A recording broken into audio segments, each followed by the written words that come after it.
In the heart of Ireland, where emerald landscapes and ancient legends intertwine, a group of unsuspecting tourists found themselves entangled in a tale of mystery and horror.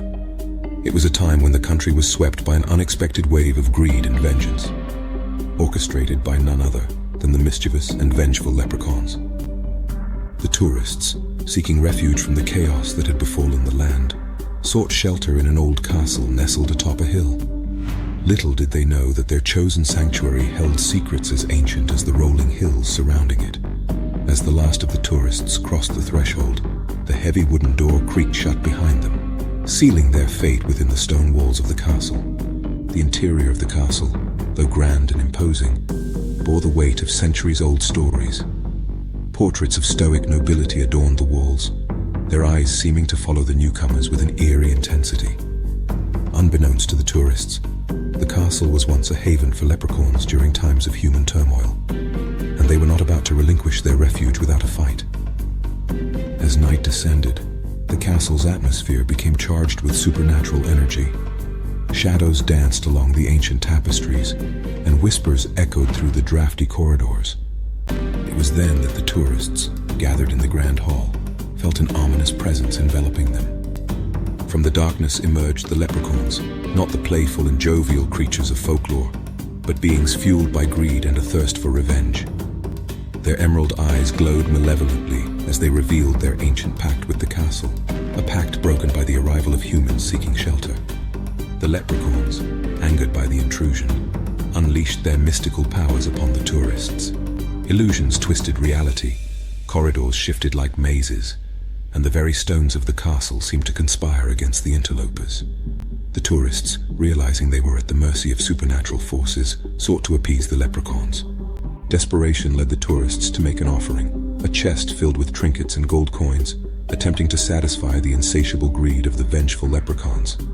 Yet the malevolent creatures remained unsatisfied, their emerald eyes ablaze with a hunger that transcended material wealth. As the night wore on, the tourists, now trapped between the castle's stone walls and the wrath of the leprechauns, hatched a daring plan. They would venture into the heart of the castle, where legend spoke of a hidden chamber containing the key to pacifying the vengeful spirits. Guided by ancient maps and whispered tales, the tourists navigated the castle's labyrinthine passages. Along the way, they encountered spectral apparitions, remnants of a time when leprechauns and humans coexisted in uneasy harmony. The spirits, trapped in a cycle of revenge and regret, urged the tourists forward in their quest for redemption. Finally, in the castle's deepest recesses, the tourists discovered the fabled chamber, a sacred space adorned with symbols of peace and unity. With trepidation, they performed a ritual to mend the ancient pact and appease the leprechauns. The chamber resonated with ethereal energy as the curse was lifted, and the vengeful spirits were finally laid to rest. As dawn broke, the tourists emerged from the castle, the emerald shadows dissipating with the morning light. Ireland, once plagued by supernatural discord, returned to its serene beauty, and the ancient castle stood as a testament to the delicate balance between human and fae. The tourists, forever changed by their encounter with the leprechauns, left the castle with a newfound respect for the mystical forces that dwelled in the heart of the Emerald Isle. The old castle, having witnessed the convergence of worlds, stood as a silent guardian of the secrets that lingered in its ancient stones. The tourists, having survived the harrowing night, emerged from the ancient castle with a mix of relief and awe. The sun bathed the landscape in a warm golden glow, casting long shadows that seemed to dance in celebration of the newfound harmony between humans and the mystical realm. As they descended the hill, the tourists found themselves surrounded by the untouched beauty of Ireland's countryside. The rolling hills stretched as far as the eye could see, and the air was filled with the sweet fragrance of blooming flowers. Birds sang a melodic tune, a stark contrast to the eerie whispers that had haunted the castle just hours before. The group, now bound by a shared experience that transcended the ordinary, ventured back onto the winding roads. The road trip that had begun as a casual exploration had transformed into a journey through the realms of mystery and the supernatural. The old castle, perched on the hill behind them, stood as a silent guardian of the extraordinary events that unfolded within its ancient walls. As the tourists drove away from the once enchanted castle, they exchanged glances filled with a newfound understanding. The bonds forged in the crucible of that fateful night were not easily broken. Each member of the group carried with them a piece of the ancient tale, woven into the fabric of their memories. As they approached the outskirts of the backcountry town they had stumbled upon, the tourists couldn't help but feel a sense of gratitude. The town, once filled with malevolent clowns, now appeared quaint and ordinary in the daylight. The influence of the leprechauns had waned, leaving the town to return to its charming, albeit eccentric ways. The residents, now free from the malevolent forces that had driven them to dress as clowns, resumed their daily lives. The tourists, grateful for the hospitality shown to them in the midst of chaos, waved farewell to the townsfolk. Little did they know that the townspeople, having witnessed the tourists' bravery, held a newfound respect for outsiders. The road trip continued, weaving through the scenic landscapes of Ireland. The tourists, forever changed by their encounter with the supernatural, carried the lessons of that night with them. They spoke in hushed tones about the ancient castle, the vengeful leprechauns, and the transformative power of unity. As the sun dipped below the horizon, casting long shadows across the rolling hills, the tourists reflected on the unpredictability of life's journey. They marveled at the mysteries that awaited around every bend in the road, knowing that some stories could only be found in the heart of the supernatural. And so, the road trip persisted, guided by the echoes of an unforgettable night and the enduring magic of Ireland's emerald landscapes.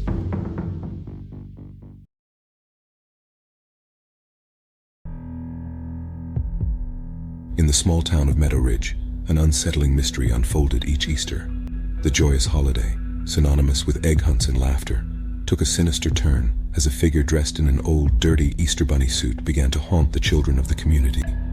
It all began innocently enough. The children, eager to participate in the festive traditions, gathered in the local park for the annual Easter egg hunt. Parents watched with smiles as their little ones darted across the green fields, their excitement palpable. Yet, as the day wore on, a shadowy presence began to cast a foreboding atmosphere over the once celebratory event. The figure, clad in a tattered and stained Easter bunny costume, appeared on the outskirts of the park. Its movements were slow and deliberate, sending a shiver down the spines of those who caught sight of it. The children, initially oblivious to the eerie presence, soon felt an unexplainable unease settling in the air. As the kids continued their search for brightly colored eggs, the haunting hare approached them one by one. Its hollow eyes, visible through the worn-out eye holes of the bunny mask, seemed to pierce through the festive cheer.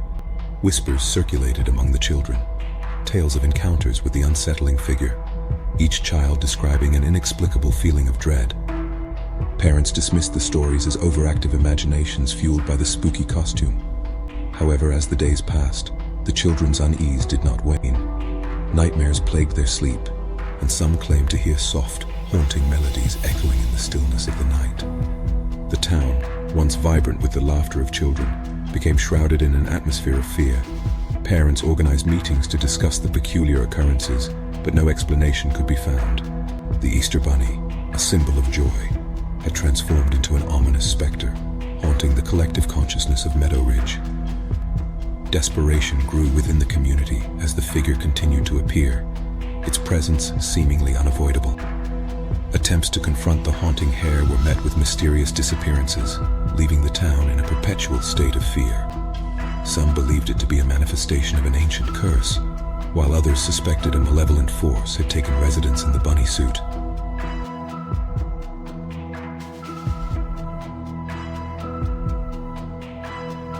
The town's once thriving Easter traditions dwindled as families chose to stay indoors, unwilling to expose their children to the enigmatic figure. Meadow Ridge became a town on edge, its joy overshadowed by the haunting presence of a creature that defied explanation. As Easter approached once again, the atmosphere in Meadow Ridge remained tense. The haunting hare had become a dark legend, a cautionary tale whispered among the children who dared to venture out in search of hidden eggs. The small town, forever changed by the inexplicable horror, found itself caught in the clutches of an unsettling mystery that lingered like a shadow, casting doubt on the once innocent celebration of Easter. The town's elders, desperate for a solution, sought the guidance of a local historian with a penchant for unraveling the mysteries of Meadow Ridge's past. Dr. Eleanor Thornton, renowned for her expertise in folklore and ancient curses, delved into the town's archives, hoping to uncover the origin of the Haunting Hare.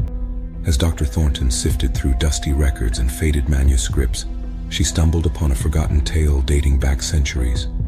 The story spoke of a vengeful group of leprechauns who, angered by the town's intrusion upon their sacred lands, cursed Meadow Ridge. According to the ancient lore, every Easter, the cursed spirits manifested in the form of a malevolent Easter bunny to haunt the descendants of those who had wronged them. Armed with this newfound knowledge, Dr. Thornton realized that appeasing the leprechauns was the key to breaking the curse. She gathered the townspeople and convinced them to organize a ceremony to honor the ancient spirits. The night before Easter, the community gathered at the outskirts of town, carrying offerings of gold coins and clovers. In the moonlit night, Dr. Thornton led the ceremony, reciting ancient incantations and beseeching the leprechauns for forgiveness. As the last words echoed through the air, a subtle change occurred. The Haunting Hare, once a malevolent force, seemed to waver, its spectral form dissipating like mist. In the days that followed, the atmosphere in Meadow Ridge underwent a transformation. The children's nightmares ceased, and the unsettling melodies that haunted the town were replaced by the sounds of laughter and joy. The curse that had gripped the town for generations had finally been broken. The townspeople, grateful for Dr. Thornton's intervention, embraced the return of normalcy. Meadow Ridge, once again a haven of mirth, resumed its Easter traditions with newfound appreciation. The Haunting Hare became a distant memory, a tale to be told around campfires to remind future generations of the importance of respecting the ancient spirits that dwelled in the town's rich history. As Easter approached, the children ventured out once more, their laughter filling the air. The town, having overcome the supernatural ordeal, celebrated the holiday with a renewed sense of unity and resilience. The Haunting Hare, once a symbol of fear, had become a testament to the strength of community and the power of understanding the mysteries that lurked in the shadows of the past.